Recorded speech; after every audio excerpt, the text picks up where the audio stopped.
Você já pensou nas obras que marcaram a sua vida? Filmes, músicas, livros e, claro, histórias em quadrinhos. Nesse vídeo eu vou te apresentar os 10 quadrinhos da minha vida. Salve galera, Shailon na área com mais um vídeo aqui do canal BBHQs. O nosso assunto é quadrinhos e hoje eu vou conversar com vocês sobre 10 quadrinhos que marcaram etapas da minha vida. Eu comecei a ler quadrinhos seriamente por volta dos 16, 17 anos. Teve interrupções nessa jornada, mas tem alguns quadrinhos que eles marcam momentos assim momentos de virada. Momentos que eu lembro que eu falo, cara, tudo foi diferente depois que eu li esse quadrinho. Eu vou mostrar então para você essa minha lista seletíssima de quadrinhos altamente recomendados. Lembrando que o link de alguns desses quadrinhos, nem todos estão disponíveis, mas os que estiverem disponíveis estão aqui na descrição do vídeo, beleza? Então vamos nessa para a lista, mas antes você não vai se esquecer de se inscrever aqui no canal e clicar no sininho para receber as notificações. Fechado? Vamos nessa então. Em 10º lugar, eu peguei um quadrinho que foi ignorado por muita gente, mas quando eu li, eu tive uma experiência muito catártica, que é Aqui, do Richard Maguire. Eu vou repetir, galera, muita gente simplesmente despreza esse quadrinho, não presta atenção nesse material e não faz ideia da experiência totalmente assim alucinante que é ler esse trabalho aqui. Do que fala Aqui? Richard Maguire faz um experimento quadrinístico aqui que é simplesmente espetacular. Ele vai contar a história de um canto de uma sala. A gente vai ver algo parecido depois, né? O Chaboté vai repetir essa técnica, digamos assim, narrativa também, com um pedaço de madeira e aço. Mas eu considero que Aqui é ainda mais visceral. Joga a gente no passado, no futuro, num quadrinho de mais de 500 páginas que você avança rapidamente por conta de pouquíssimos, quase não tem texto o quadrinho, mas é impressionante a experiência que você tem no sentido de perceber como a arte é capaz de nos mostrar a nossa pequenez e a nossa grandiosidade. É um quadrinho fantástico e você não deveria desprezar Aqui, do Richard Maguire. Em 9º lugar, outro quadrinho que também me deixou assim totalmente perplexo, lançado aqui no Brasil pela editora Pipoca e Nanquim, o Relatório de Brodeck. A adaptação da obra aí do Philippe Claudel, feito pelo Manu Larsenet, veio com essa caixa sensacional aqui, ó.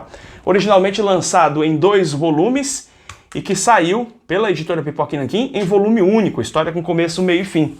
Nós vamos ver aqui Brodeck, uma pessoa que vivenciou dentro de campos de concentrações, viu a invasão nazista na sua vila, né, na sua comunidade, e então ele de repente, após já ter passado essa situação traumática, ele é encarregado de descrever o relatório sobre o assassinato de um homem dentro da comunidade. E a gente vai mergulhando nesse mistério e descobrindo muitos aspectos da natureza humana, como é que surge a maldade, a raiva, o rancor, a necessidade de poder, a necessidade de controle. Esse quadrinho tem uma arte simplesmente estonteante e uma narrativa que é muito, muito angustiante de boa. Ou é tão boa que chega a ser angustiante, porque ela fala de questões muito profundas do ser humano. Me lembro que quando li esse quadrinho, eu terminei a última página, é um quadrinho grande, denso, com muito texto, mas imediatamente eu comecei a releitura. Quem acompanha aqui o canal sabe que eu sou um grande fã de quadrinhos argentinos. E muito antes desse momento, dessa leva de quadrinhos argentinos que estão chegando no Brasil, felizmente, eu conheci o Eternauta, por indicação, e na verdade indicação e empréstimo de um grande amigo meu, né, o professor Eduardo Bonzato, que não só me recomendou o quadrinho, como também me indicou, me emprestou, né, para que eu pudesse ler esse material absolutamente fantástico. Aliás, tive uma conversa anos atrás com o professor Eduardo Bonzato, eu vou deixar aqui o card para que você possa assistir esse bate-papo sensacional, tá? Foi muito bacana a conversa que tivemos, isso já tem algum tempo, mas as recomendações e o que ele fala ali a respeito dos quadrinhos argentinos é simplesmente espetacular. Esse quadrinho aqui me fez conhecer um dos meus roteiristas favoritos, Hector Oesterheld, e me mostrou que existia um universo muito vasto das histórias em quadrinhos. Até então, eu ignorava completamente a importância do quadrinho argentino. E se você não sabe, os argentinos foram responsáveis por uma grande revolução no mundo dos quadrinhos e que trouxe assim à tona muitos grandes clássicos, não só na América Latina, na América do Sul, América Latina como um todo, mas na Europa. Muitos grandes quadrinistas, para citar um, Hugo Pratt, o criador de Corto Maltese, que influenciou gerações e gerações de quadrinistas europeus, foi muito influenciado, inclusive amigo, trabalhou junto com os argentinos. Esse material aqui é espetacular é certamente a melhor ficção científica que eu já li em quadrinhos em todos os tempos. Quando eu comecei a ler quadrinhos, eu tive aquela fase de ler super-herói, como eu ainda leio. Mas eu achava que tudo se resumia ao universo de super-heróis. Você que é mais jovem talvez não saiba, mas anos atrás existia em muitos leitores no Brasil um preconceito em relação a mangás. Né? Quadrinho preto e branco, aquela leitura invertida, né? Pô, tinha muita gente que não gostava. Aliás, ainda existem essas pessoas que têm um preconceito em relação ao mangá. Mas muitos anos atrás era maior esse preconceito. E eu também sofri um pouco disso. O que quebrou esse meu preconceito foi ler Lobo Solitário. Gente do céu, e como foi importante na minha vida ler este trabalho aqui. Lobo Solitário me deu uma grande girada, assim, me deu uma virada total de formas de pensar em relação às histórias em quadrinhos, porque me apresentava aqui não apenas um material que me fez acostumar com o quadrinho japonês, o quadrinho oriental, né? Como também me trouxe uma narrativa que ensinava sobre honra, sobre um código próprio, um código a ser seguido, determinação. Eu li os 28 números de Lobo Solitário e eu me lembro do momento em que eu terminei o 28º número. Foi uma experiência muito poderosa, uma experiência muito catártica. Vale a pena você colecionar os 28 números de Lobo Solitário e depois ler numa tacada só. É uma experiência, assim, é porrada. Lembra que eu falei pra você que eu tinha parado de ler quadrinhos? Pois é, o que fez eu voltar pro universo de quadrinhos foi um dos quadrinhos mais pervertidos da história. Rancherox! É esse material que saiu pela Conrad. Gente, esse quadrinho aqui é totalmente politicamente incorreto. Material lançado ali, né, que tá no rescaldo dos movimentos sociais da década de 60. A gente tem o Tamborini Libertor e o Xabá fazendo esse trabalho aqui, né? Um quadrinho com a pegada underground pesada. A gente vê o Rancherox, que inclusive foi capa de um dos discos do Frank Zappa. Dá uma olhada lá que você vai achar. Né? É um cara que é formado, é um androide formado a partir de uma máquina de Xerox, né? E ele é totalmente violento, maluco. Ele namora, né, com a Lubna, que é uma menina de 12 anos, e tem erotismo. Na verdade, não é erotismo não, tem cenas pornográficas entre eles dois aqui, e com uma temática muito pesada, muito violenta, muito influenciado pelo trabalho do Jay Ballard. Lembra do Ballard, que fez aquele filme, aquele livro, né, que depois virou filme, Estranhos Prazeres? Não é todo mundo que curte esse tipo de material não, porque ele é underground, ele tem uma pegada muito pesada, ele é muito característico de uma época, dos anos 60, 70, onde tinha muitos movimentos, principalmente dos jovens, né, lutando contra o sistema. Então ele vem realmente para quebrar a moralidade, quebrar aquilo que a gente considera politicamente correto. É um quadrinho com importância histórica e que até hoje é capaz de incomodar terrivelmente pessoas mais sensíveis. Entrando agora no gênero mais super-heróico, eu diria para vocês que alguns quadrinhos eles não tiveram só importância desde a minha adolescência, como continuam tendo de forma crescente. Um desses quadrinhos, Demolidor, A Queda de Murdoch. Cada vez que eu leio esse trabalho, eu fico mais impressionado com o elemento profundamente religioso que o Frank Miller e o Dave Mazzucchelli fizeram nesse trabalho aqui.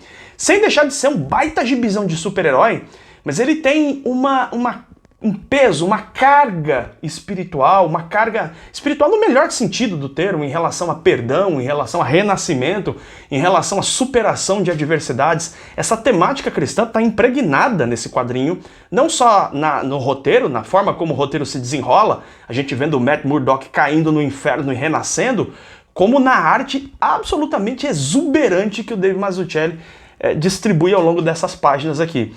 Esse quadrinho, quanto mais eu leio ele, mais eu fico impressionado como ele é uma verdadeira obra de arte do mundo dos quadrinhos de super-heróis. Esse aqui foi, continua sendo e sempre será uma cacetada no meio da moleira, que é o Watchmen. O Watchmen é um quadrinho que eu digo sempre, tá? É um quadrinho que a pessoa que vai ler a primeira vez precisa ter em mente que esse quadrinho ele exige maiores referências dentro do universo de quadrinhos. Muita gente, quando lê o Watchmen a primeira vez, não pega todas as referências. Eu acho que é até impossível você pegar todas as referências na primeira leitura. É um quadrinho com muita profundidade, com muitas camadas, discute a questão política, discute a questão do próprio universo das histórias em quadrinhos, discute a natureza da maldade humana. Você pode ter certeza que muito do que existe hoje na cultura pop, nas séries, nos quadrinhos, tá totalmente influenciado pro Watchmen. Eu me arrisco a dizer que o Watchmen é uma das obras, considerando cinema, considerando literatura e tudo mais, o Watchmen é uma das obras mais importantes do século XX e continua extremamente válida e relevante nesse nosso século XXI. Ó, tudo bem, tá, eu sei, mas eu não resisto. Batman Cavaleiro das Trevas, isso aqui é maravilhoso, né? Você vê ali o Batman realmente aposentado e voltando à ativa, tem falas impressionantes nesse quadrinho, toda a inteligência que o Frank Miller reuniu para escrever e desenhar esse trabalho, com uma série de referências impressionantes, referências retiradas do quadrinho Underground, de Howard Chaykin, referências tiradas de Bernd Kriegenstein, o escritor e artista da EC Comics lá da década de 50. Ele pega a referência dos quadrinhos de Lobo Solitário, inclusive, quadrinhos orientais, quadrinhos japoneses, mangás, né? Quadrinhos europeus, à la Corto Maltese. O Frank Miller faz aqui uma mistura, e pra mim esse aqui é o melhor trabalho do Frank Miller, né? É o auge dele criativo, é o auge dele narrativo, ele faz aquilo que pra muitos é a história definitiva do Homem-Morcego. Eu realmente gosto demais desse quadrinho, não consigo me controlar. Ele é o meu quadrinho favorito de super-heróis de todos os tempos. Aquele primeiro volume, aquele que você comprou, aquele que você leu e que você se impressionou, pra mim foi X-Men, O Conflito de uma Raça, ou X-Men, Deus Ama, o Homem Mata. Sim, a primeira vez que a Panini lançou esse material, lançou com o título original, que é Deus Ama, o Homem Mata, mas anteriormente foi lançado pela editora Abril com o título de O Conflito de uma Raça, tá? Quadrinho que a gente vê aqui, toda a loucura, a insanidade religiosa, a insanidade radical em relação a um grupo de pessoas diferentes, e a gente vê os X-Men aqui num grande confronto. É um quadrinho fininho, fininho, e que há muito tempo merece uma republicação aqui no Brasil. É um quadrinho recomendadíssimo para todo mundo que quer começar a ler quadrinhos de super-heróis. Se você encontrar esse material aqui, leia, porque é provavelmente uma das melhores, ou talvez até mesmo a melhor história já escrita dos X-Men. E para fechar essa minha lista aqui, eu vou mostrar para você o quadrinho que marcou a minha geração e marcou a minha mente, porque eu lembro que muito criança eu ouvi falar desse quadrinho e só muitos anos depois eu fui ler A Morte do Superman. A Morte do Superman. Quem tem mais de 35 anos vai lembrar da matéria que saiu no Jornal Nacional, né? Veio aquela edição, que eu tenho ela ainda, é aquela edição formatinho, com a capa metalizada, com o escudo do Superman sangrando, né? Depois a gente teve ali saindo as outras séries, né? O funeral do Superman, depois o retorno do Superman e tudo mais. Todo esse material foi compilado pela editora Panini em 2 encadernados bonitaços, também esgotado há bastante tempo. Tá na hora de republicar esse material aqui. É um quadrinho que muita gente questiona, condena, diz que o quadrinho é apressado, mas ele teve um impacto, uma importância muito grande numa geração de leitores, né? Quando a gente viu que o maior super-herói de todos os tempos morreria, ainda que eu não lesse quadrinho quando era criança, mas aquilo me marcou profundamente. E já adolescente, quando eu comecei a ler quadrinhos, uma das primeiras coisas que eu corri o mais rapidamente possível para ler foi A Morte do Superman. Então esse quadrinho aqui para mim tem uma relevância muito grande na minha vida. Poderia fazer uma lista de 20, 30, até 50 quadrinhos importantes da minha vida, mas você pensar nos 10 assim que realmente foram viradas de chave, sabe? Aqueles que realmente fizeram diferença na nossa vida, é um exercício muito divertido e eu gostaria de ler a sua lista. Então deixa aqui nos comentários, a gente se vê em breve em mais um vídeo aqui do canal BB HQs. Beijo enorme no seu coração e tchau, tchau!